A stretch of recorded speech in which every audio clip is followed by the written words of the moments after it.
नमस्कार. आपण पाहत आहात बहुजन आवाज न्यूज चॅनल. मी संतोष कुलकर्णी.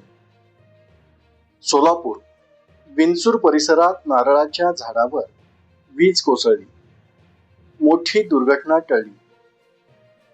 दक्षिण सोलापूर तालुक्यातील विंचूर शंकरनगर परिसरात अवकाळी पावसाने जोरदार तडाखा दिला.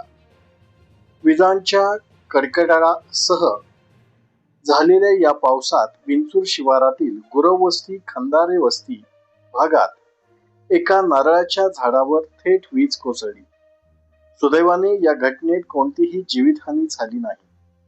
ऐन उन्हाळ्यात सुरू असलेल्या या अवकाळी पावसामुळे आणि विजांच्या लखलखटामुळे परिसरात भीतीचे वातावरण पसरले आहे.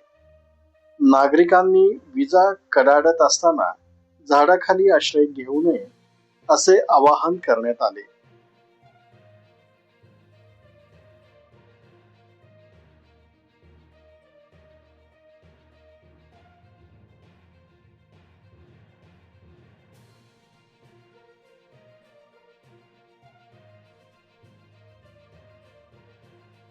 ताज्या घडामोडी जाणून घेण्यासाठी आजच बहुजन आवाज न्यूज चॅनलला लाईक, शेअर आणि सबस्क्राईब करा.